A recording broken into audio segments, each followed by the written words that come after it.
चाळीसगाव ते कन्नड घाट मार्गावर म्हसोबा मंदिराच्या पुढे रविवारी 26 एप्रिल सायंकाळी सुमारे 4:45 वाजता कार अपघात होऊन 4 जण जखमी झाल्याची घटना घडली।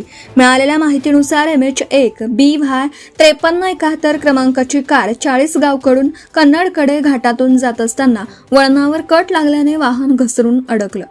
या अपघातात कारमधील दिनेश बारड वय वर्ष 51, पोलीस हेड कॉन्स्टेबल धनी पोलीस स्टेशन, तेजश्री बारड वय वर्ष 48, नंदिनी बारड वय वर्ष 22 व वेदांत बारड वय वर्ष 18 सर्व राहणार कल्याण हे चौघे किरकोळ जखमी झाले।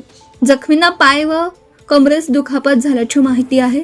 अपघाताची माहिती मिळताच चाळीसगाव महामार्ग पोलीस केंद्राचे पोलीस उपनिरीक्षक Shashikant Patil, DASI Sandeep Patil, head constable Sandeep Jagtap व अमीर तडवी व ग्रामीण पोलीस स्टेशनचे पोलीस निरीक्षक नितीन पाटील यांच्या मार्गदर्शनाखाली पोलीस अंमलदार बाळू बाविस्कर व इतर कर्मचारी यांनी तात्काळ घटनास्थळी धाव घेत मदत कार्य केला।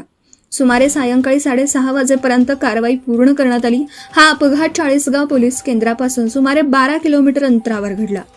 पुढील तपास सुरू आहे। महामार्ग पोलिसांनी तत्परता दाखवल्याने व जखमींना तात्काळ बाहेर काढल्याने जीवितहानी टळली। Bureau report Murad Patel. Subscribe now and press the bell icon. Never miss an update.